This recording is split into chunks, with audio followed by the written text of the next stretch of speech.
नमस्कार दोस्तों, स्वागत है आपका हमारे YouTube चैनल जीके ट्रैकर पे। देखिए फ्रेंड्स, आज की वीडियो में हम बात करेंगे जो हमारी एक सीरीज़ है Uttarakhand GK previous year MCQ series. इस सीरीज़ में हम जीके के उन क्वेश्चंस को यहाँ पे कवर करते हैं जो आपसे यूकेपीएससी के द्वारा पिछले वर्षों में पूछे गए हैं। ये हमारा इस सीरीज़ का 16वां पार्ट है। अगर आपने इस सीरीज़ के प्रीवियस पार्ट्स को नहीं देखा है, आप उनको प्लेलिस्ट में जाके देख सकते हैं। यूकेपीएससी के कई सारे क्वेश्चन आपसे एग्जाम में रिपीट होते हैं, अलग अलग तरीके से पूछे जाते हैं। इस सीरीज में हम इन क्वेश्चंस को ना सिर्फ क्वेश्चन आंसर के रूप में कवर करते हैं, बल्कि इनसे जुड़े हुए जितने आपके एक्स्ट्रा फैक्ट होते हैं उनको भी यहीं पे कवर कर जाते हैं। तो चलिए दोस्तों, आज की क्लास को शुरू करते हैं। आज का हमारा पहला क्वेश्चन है, भारतीय शेर का प्राकृतिक निवास स्थान क्या है?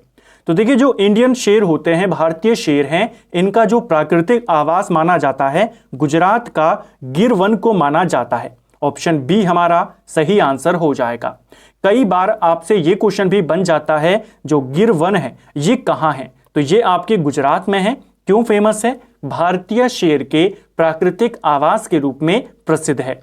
एक और क्वेश्चन आपको पूछा जाता है, जो प्राकृतिक आवास होता है गेंडे का, वो कहाँ है? वो क्वेश्चन आपसे बनता है।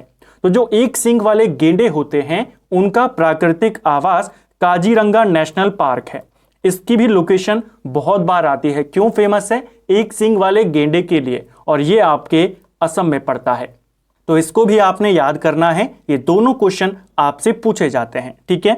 नेक्स्ट है हमारा, 2011 की जनगणना के अनुसार भारत में पुरुषों और महिलाओं की साक्षरता दर क्या थी?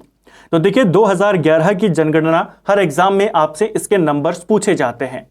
यूकेपीएससी ने एक एग्जाम में पूछा कि 2011 के अनुसार भारत में पुरुषों की साक्षरता दर और महिलाओं की साक्षरता दर कितनी थी।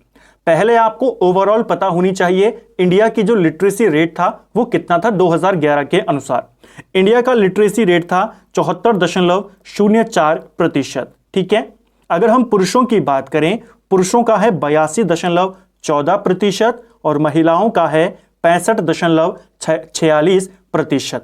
इन दोनों को आपने याद करना है। ये दोनों नंबर आपसे इसी प्रकार पेपर में पूछा गया था।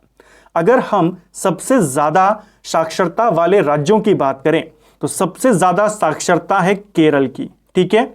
सबसे कम साक्षरता की बात करें तो वो बिहार है। अगर हम सबसे ज्यादा पुरुष साक्षरता की बात करें तो उसमें भी केरल है, और सबसे कम की बात करें पुरुष साक्षरता में, उसमें भी बिहार है। इसी प्रकार महिलाओं में भी बात करें, सबसे ज्यादा में केरल है, सबसे कम में बिहार है। इन तीनों को भी आपने याद करना है। हो सकता है ये भी आपसे पूछ लिया जाए। नेक्स्ट है हमारा, भारत छोड़ो आंदोलन किसके प्रत्युत्तर में प्रारंभ किया गया था? तो देखिए, भारत छोड़ो आंदोलन कब शुरू हुआ था? 8-9 अगस्त 1942 में इसे शुरू किया गया। और किसके जवाब में, किसकी प्रतिक्रिया के तौर पर इसे शुरू किया गया था? यह शुरू हुआ था क्रिप्स मिशन की प्रत्युत्तर में। ऑप्शन बी हमारा सही आंसर होगा। एलिमिनेट करके भी आप इसको टिक कर सकते थे। देखिए, कैबिनेट मिशन आप जानते हैं 1946 में आया था। साइमन कमीशन की रिपोर्ट की बात करें तो साइमन कमीशन का गठन 1927 में होता है। यह भारत 1928 में आता है। इसकी रिपोर्ट 1930 में आती है, तो यह भी नहीं है। वेवेल योजना की बात करें, यह 1945 में आई थी। क्रिप्स मिशन ही ऐसा है जो 1942 के आसपास का है। तो एलिमिनेट करके भी आप इसको कर सकते थे। इनके भी वर्ष आपको याद करने हैं, क्वेश्चन बन जाता है। क्रिप्स मिशन की अगर हम बात करें, जिसके प्रत्युत्तर में इतना बड़ा आंदोलन चला, तो यहां से भी क्वेश्चन बनेंगे। क्रिप्स मिशन का गठन कब किया गया? उस समय जो ब्रिटेन का प्रधानमंत्री था उसका नाम था विंस्टन चर्चिल। चर्चिल के द्वारा क्रिप्स मिशन का गठन किया गया। इसमें कितने मेंबर थे? इसमें 3 मेंबर थे। एक का नाम था स्टैफर्ड क्रिप्स, वो इसका अध्यक्ष था, इसीलिए नाम क्या है? Cripps mission. दूसरा व्यक्ति था पैथिक लॉरेंस, और तीसरा व्यक्ति था एवी अलेक्जेंडर।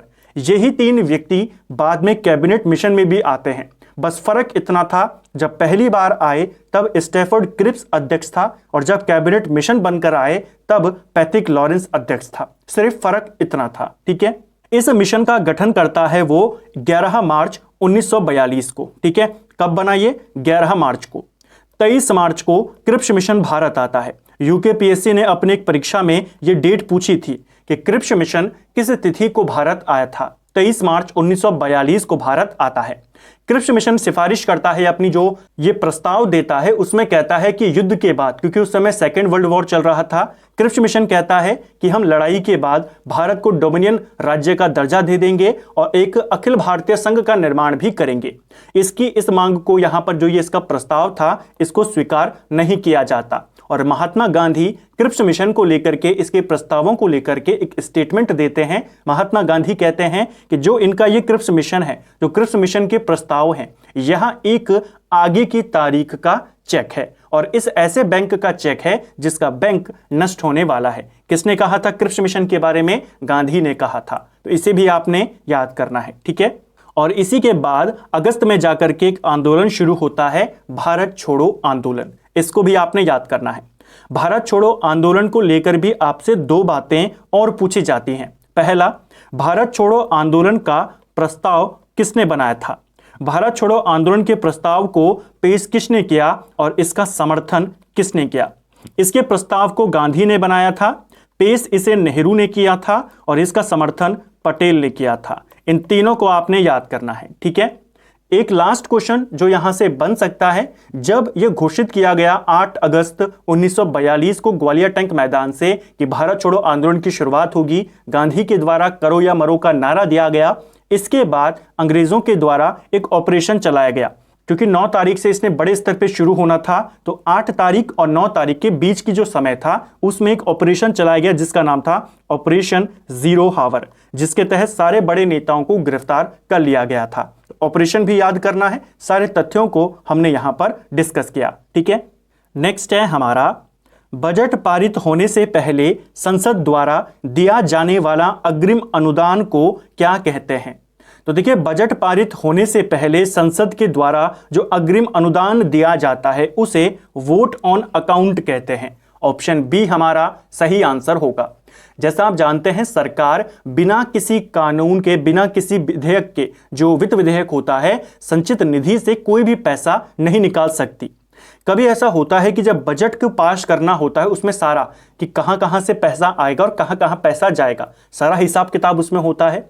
बजट से पहले अगर सरकार को कुछ खर्च करना हो, उसके पास पैसा ना हो, तो उसे संसद के द्वारा एक अग्रिम अनुदान दिया जाता है, एक अग्रिम अनुमति दी जाती है कि आप संचित निधि से पैसा निकाल सकते हैं, और यह होता है वोट ऑन अकाउंट, ठीक है। ये एक निश्चित अवधि के लिए होता है, ठीक है, मैक्सिमम 2 महीने के लिए होता है, यानी कि 2 महीने का अग्रिम अनुदान दे दिया जाता है कि आप 2 महीने तक यहां से पैसे निकाल सकते हैं। एडवांस अनुमति आप इसको कह सकते हैं। जनरली जो इसकी अवधि होती है वोट ऑन अकाउंट की, ये 2 महीने की होती है, तो इसको भी आपने याद करना है, ठीक है।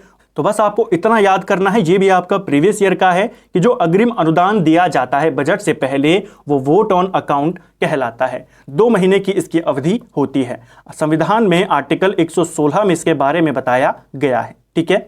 नेक्स्ट है हमारा, एनी बेसेंट के होम रूल लीग का संगठन सचिव कौन था?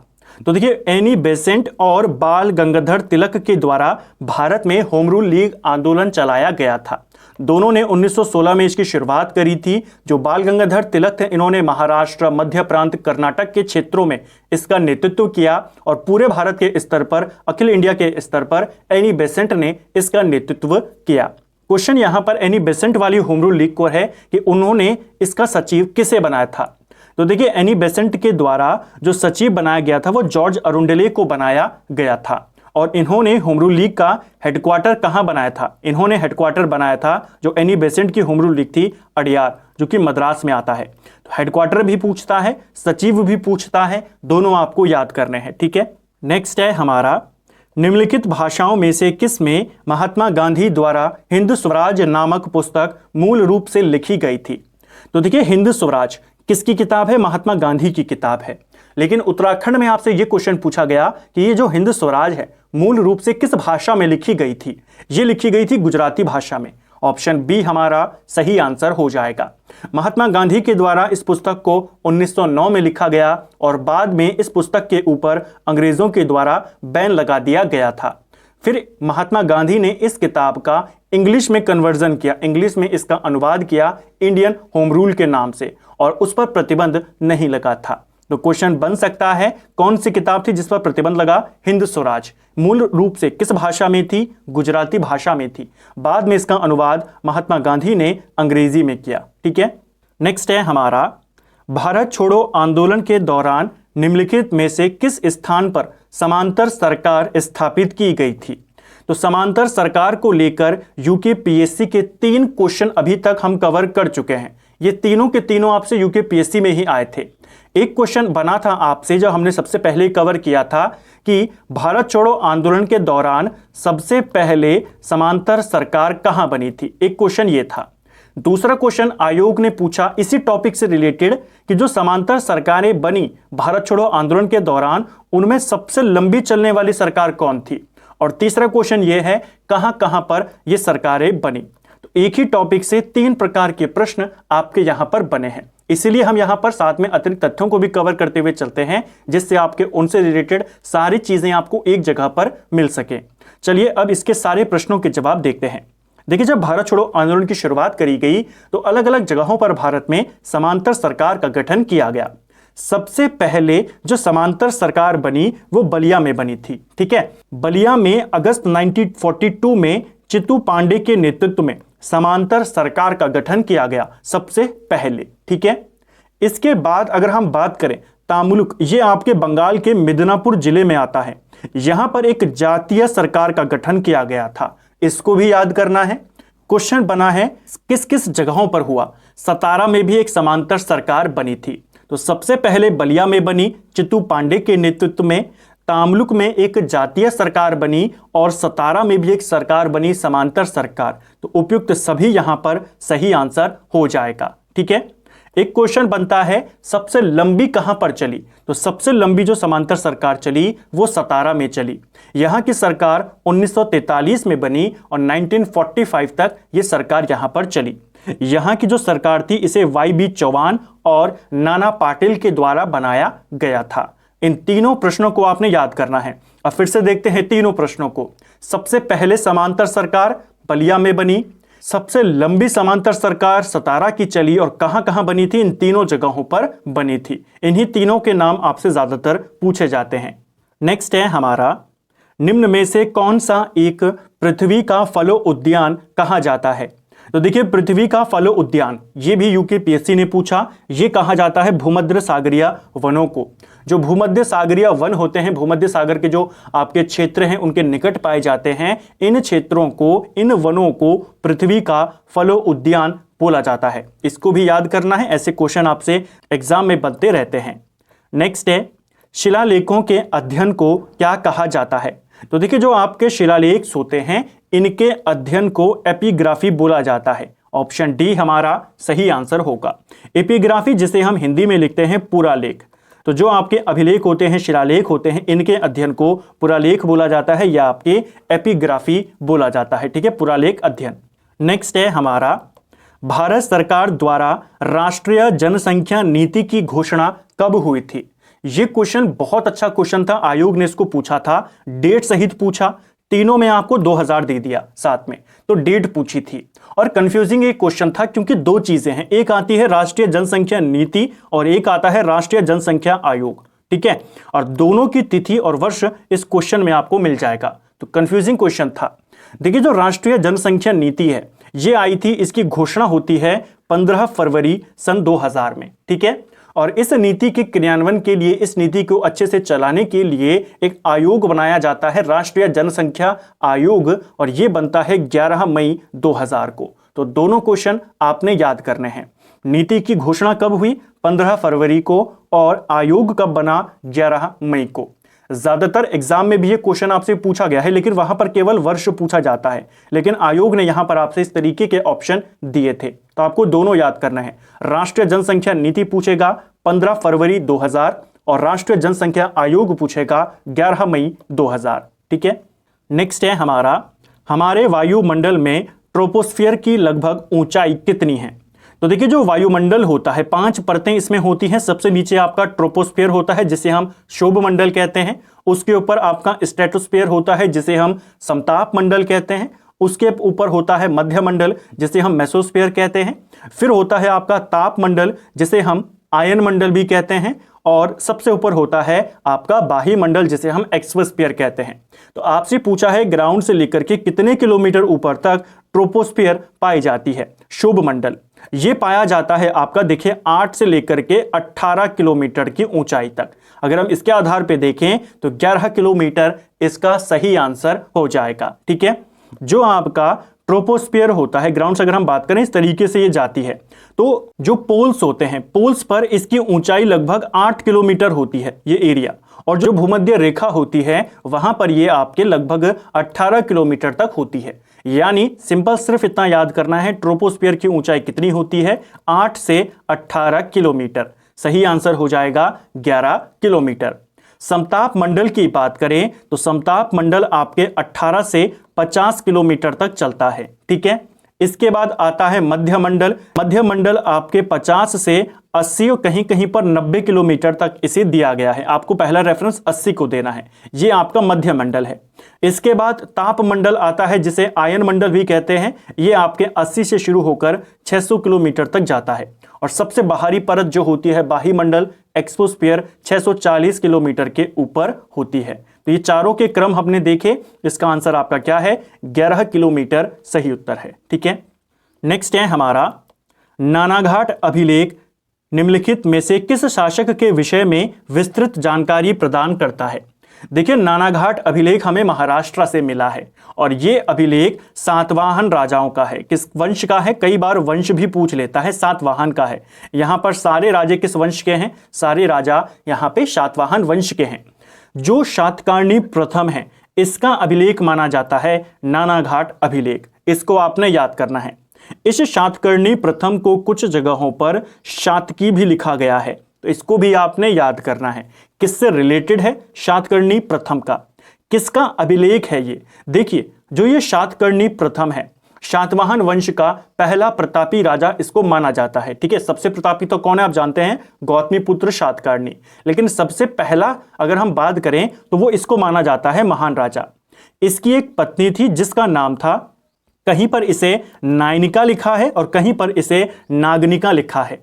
इसकी पत्नी का अभिलेख है नानाघाट अभिलेख, जिसमें हमें इसके बारे में जानकारी मिलती है। जो ये नागनिका है इसे महाराष्ट्र के इतिहास में पहली ज्ञात रानी के रूप में भी माना जाता है, तो इसको भी आपने याद करना है, क्वेश्चन ये बन सकता है। नानाघाट अभिलेख किस वंश का है, सातवाहन का।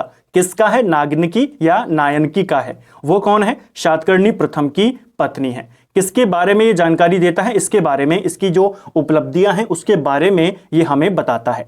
यह आपके ब्रह्मलिपि में लिखा गया है और प्राकृत इसकी भाषा है। ठीक है, एक और क्वेश्चन बनता है, सातवाहन वंश का संस्थापक कौन था, तो सातवाहन का संस्थापक शिमुख था। ठीक है, नेक्स्ट है हमारा गुरिल्ला युद्ध प्रणाली के संबंध में शिवाजी का अग्रगामी किसे माना जाता है। तो देखिए, गुरिल्ला युद्ध प्रणाली, जिसे छापामार युद्ध प्रणाली भी कहते हैं, शिवाजी ने इसका काफी ज्यादा इस्तेमाल किया। उनसे पहले इसका इस्तेमाल किसने किया था मुगलों के खिलाफ, ये किया था मलिक अंबर ने। ऑप्शन सी हमारा सही आंसर हो जाएगा। क्वेश्चन बनता है, शिवाजी से पूर्व गुरिल्ला युद्ध प्रणाली, जिसे हम क्या कहते हैं, छापामार युद्ध, किसने किया था, ये शुरू किया था मलिक अंबर ने। इसका नाम भी आपने याद करना है। एक क्वेश्चन और पूछा जाता है शिवाजी और मलिक अंबर को लेकर के कि शिवाजी की जो टैक्स सिस्टम था, जो कर प्रणाली थी, किस पर आधारित थी। तो शिवाजी की कर प्रणाली मलिक अंबर की जो कर प्रणाली थी उसी पर आधारित थी। इसको भी आपने याद करना है। ठीक है, नेक्स्ट है हमारा, निम्न में से कौन सा कोयला सर्वश्रेष्ठ प्रकार का है। तो देखिए, जो कोयले होते हैं, कोयले कार्बन की मात्रा उनमें होती है और कार्बन उनमें कितना है, इस आधार पर कोयले 4 प्रकार के होते हैं। एक होता है पीट कोयला, लिग्नाइट कोयला, बिटुमिनस कोयला और एंथ्रेसाइट कोयला। आपको पूछा है इनमें सबसे जो अच्छी क्वालिटी का कोयला माना जाता है वो किसको माना जाता है, तो ये माना जाता है आपके एंथ्रेसाइट को। ऑप्शन डी हमारा सही आंसर होगा। यह सबसे उच्च कोटि का कोयला माना जाता है। जो पीट कोयला होता है ये सबसे निम्न कोटि का होता है। लिग्नाइट की बात करें तो इसका रंग भूरा होता है, इसे ब्राउन कोयला बोला जाता है। और सबसे मुलायम कोयला होगा तो बिटुमिनस कोयला है जो सबसे मुलायम होता है। इन चारों को लेकर के क्वेश्चन बनते हैं। इस बार आपसे अच्छी क्वालिटी पूछी थी, अगली बार पूछ लेगा मुलायम बताइए, ब्राउन बताइए, निम्न क्वालिटी का बताइए। तो चारों को आपने यहीं पर याद कर लेना है। ठीक है, नेक्स्ट है हमारा 1950 के भारतीय संविधान के भाग सी में कितने राज्य थे। तो देखिए ये क्वेश्चन यूपीएससी में आया है। जब हमने राज्यों के पुनर्गठन को लेकर के बात करी थी, वहां पर मैंने आपको बताया था जब हमारा संविधान लागू किया गया 1950 में, तो उसमें भारत के राज्यों को 4 श्रेणियों में बांटा गया था, ए बी सी डी, 4 वर्गों में बांटा गया था। मैंने आपको वहां पर भी कहा था कि कौन किस वर्ग में है, इतना नहीं आएगा, बस आप संख्या को याद कर लीजिए कि किस वर्ग में कितनी संख्या है, आपसे पेपर में पूछा गया है। वर्ग थे ए बी सी और डी। ए वर्ग में 9 राज्य थे, बी वर्ग में 9 राज्य थे, सी में 10 राज्य थे और डी में 1 राज्य था। तो ये इनका क्रम है। सी पूछा है, 10 हम यहां पर बता देंगे, तो इसको आपने ध्यान रखना है, ठीक है। कौन कौन से राज्य थे वो आप यहां पे देख सकते हैं, राज्यों का वर्गीकरण जो मूल संविधान में था। नेक्स्ट है हमारा भारतीय संविधान एक राष्ट्र का स्तंभ नामक पुस्तक किसने लिखी है। तो देखिए जो ये किताब है भारतीय संविधान एक राष्ट्र का स्तंभ, इस किताब को ग्रैनविल ऑस्टिन के द्वारा लिखा गया है। इसको आपने याद करना है। ये ऑस्टिन को लेकर के आपसे लगातार क्वेश्चन बनते रहते हैं। इसी की किताब है भारतीय संविधान एक राष्ट्र का स्तंभ, ठीक है। नेक्स्ट है हमारा भारत में प्रत्येक 26 नवंबर को विधि दिवस के रूप में मनाया जाना प्रारंभ हुआ था। काफी अच्छा क्वेश्चन था, ये भी आपसे उत्तराखंड में पूछा गया। देखिए भारत में पहले 26 नवंबर को विधि दिवस के रूप में, राष्ट्रीय कानून दिवस के रूप में मनाया जाता था। किस रूप में मनाया जाता था? कानून दिवस 26 नवंबर को। इसकी शुरुआत होती है 1979 से। ऑप्शन डी हमारा सही आंसर होगा। इसके बाद 2015 में इसे संविधान दिवस के रूप में घोषित कर दिया जाता है। तो वर्तमान में 26 नवंबर को संविधान दिवस के रूप में मनाया जाता है। 1979 से लेकर के 2014 तक ये किस में मनाया जाता था? ये विधि दिवस के रूप में मनाया जाता था। तो दोनों आपने याद करना है। ये क्वेश्चन बहुत बार आया है। संविधान दिवस कब मनाते हैं? 26 नवंबर को। ये उत्तराखंड में आया था कि यहां पर पहले विधि दिवस होता था। कब इसकी शुरुआत करी गई? तो 1979 से इसकी शुरुआत होती है, ठीक है। नेक्स्ट है हमारा धारवाड़ का पठार किस राज्य में स्थित है। देखिए धारवाड़ का जो पठार है आपका, ये कर्नाटक में आता है। ऑप्शन सी हमारा सही आंसर होगा। कर्नाटक में 2 महत्वपूर्ण पहाड़ियां हैं। एक है आपकी बाबा बुदन की पहाड़ी, ठीक है, ये भी पेपर में पूछी जाती है कहाँ है। और एक है आपकी ब्रह्मगिरी की पहाड़ी, ठीक है। इन्हीं पहाड़ियों के नजदीक स्थित है आपका धारवाड़ का पठार। इसको आपने याद करना है, क्वेश्चन बन जाता है, ठीक है। नेक्स्ट है हमारा तालेचर कोयले की खान किस राज्य में स्थित है। तो देखिए जो तालेचर कोयले की खान है ये आपके उड़ीसा में आती है। कई बार डायरेक्ट क्वेश्चन बन लेता है कि तो तालेचर है क्यों फेमस है, तो ये कोयले के लिए फेमस है और उड़ीसा में ये आता है। इसको आपने याद करना है, क्वेश्चन यहां से बन जाता है, ठीक है। नेक्स्ट है हमारा पुर्तगालियों ने भारत में प्रथम दुर्ग का निर्माण किस स्थान पर किया था। तो देखिए पुर्तगालियों के द्वारा भारत में जो पहला किला बनाया गया था वो 1503 में बनाया गया था। इस किले का निर्माण अलबुकर्क ने किया था, ठीक है। हालांकि ये उस समय गवर्नर नहीं था। आप जानते हैं भारत में दूसरा पुर्तगाली गवर्नर बनता है अलबुकर्क। पहला पुर्तगाली गवर्नर कौन था? वो था आपका अल्मीडा। अल्मीडा गवर्नर बनता है 1505 में और 1509 तक रहता है। उसके बाद आता है अलबुकर्क 1509 से लेकर के 1515 तक। तो 1503 में अलबुकर्क ने एक किले का निर्माण करवाया कोचीन में, जो कि पुर्तगालियों का भारत में पहला किला था। इसको आपने याद करना है। पुर्तगालियों ने अपनी पहली जो व्यापारिक कोठी खोली थी वो भी कोचीन में ही खोली थी। इसको भी ध्यान करेंगे, दोनों क्वेश्चन आपके बन जाते हैं, ठीक है। इन्होंने अपना दूसरा जो किला था, दूसरी जो कोठी थी वो कहां खोली थी? तो पुर्तगालियों ने अपनी दूसरी कोठी खोली थी पुलिकट में, ठीक है। इसको भी याद करना है। पुलिकट जो जिसे हम कुन्नूर भी कहते हैं, तमिलनाडु में पड़ता है। यहां पर 1505 में खोली। पहली खोली कोचीन में, दूसरी खोली पुलिकट में। दोनों आपको याद करना है, ठीक है।